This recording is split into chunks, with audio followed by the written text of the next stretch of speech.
Hello students, आज हम बात करेंगे एक्सरसाइज 1.1 क्वेश्चन नंबर 5 की।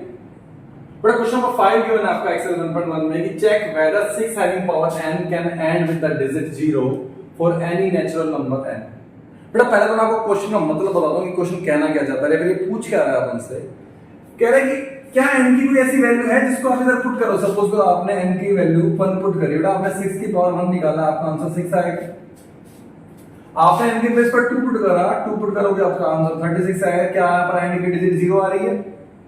आपने 3 पुट करा बेटा 216 आएगा। तो भी आप देख रहे हो कि n की डिजिट 0 नहीं आ रही है। बेटा आप बार-बार तो चेक करते नहीं रहोगे क्योंकि वैल्यू बढ़ती जाएगी तो ऑब्वियसली बात है सोल्व करना इतना इजी नहीं रहेगा। तो मेन चीज क्या है कि हमको पता कैसे चलेगा कि भाई यहाँ पर n की ऐसी कोई वैल्यू होगी या नहीं होगी। तो बेटा अगर कोई सा भी ऐसा नंबर जो यहाँ पर पुट कर रहे हैं एंड में 0 आना है ना बेटा, तो उसके लिए मेन चीज ये होती है ऐसा कोई सा भी नंबर जिसके एंड में डिजिट 0 आ रही है ना बेटा, वो 2 से और 5 से क्या होता है? डिविजिबल होता है। ऐसा कोई भी नंबर जिसके एंड में डिजिट क्या आ रही है? 0 आएगी, तो वो ऑब्वियस सी बात है वो 2 यानी कि उसका प्राइम फैक्टराइजेशन जब अपन करेंगे ना उस नंबर का, तो उसमें 2 और 5 इंक्लूड होगा ही होगा।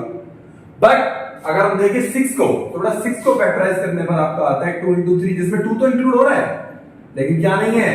5 नहीं है।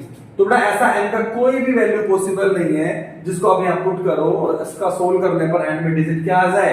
0 आ जाए। तो आप इसमें लिखने क्या वाले हैं कि if a number 6 having power n for any n were to end with the digit 0 then it would be divisible by 5, कि वो पक्के से 5 से डिवाइड होगा ही होगा।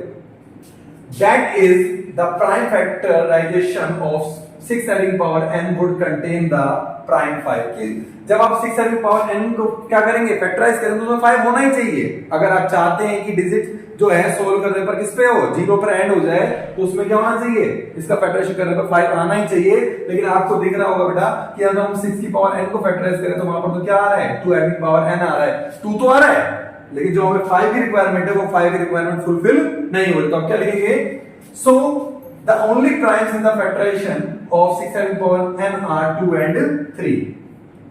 So the uniqueness of the fundamental theorem of arithmetic guarantees that there are no other primes. बेटा मैंने आपको बताया था, अगर आपको याद हो तो हमने फर्स्ट लेक्चर लिया था जब हमने एक्सरसाइज को स्टार्ट करा था चैप्टर को, तो मैंने आपको बताया था फंडामेंटल थ्योरम ऑफ अरिथमेटिक के बारे में।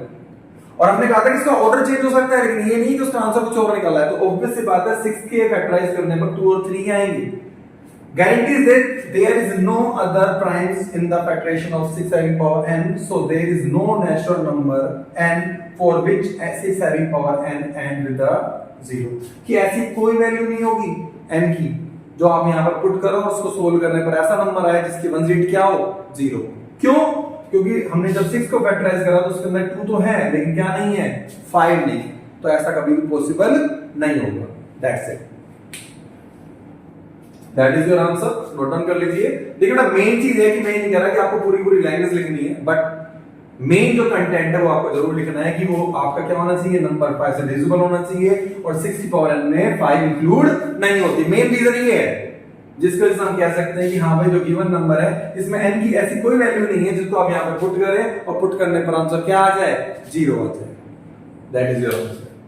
ये मैंने आपको समझाने के लिए कहा, तो ये आपको नोट डाउन नहीं करना है, बस ये आपको समझाने के लिए मेन आपका आंसर ये है। That is your answer. Note down कर लीजिए।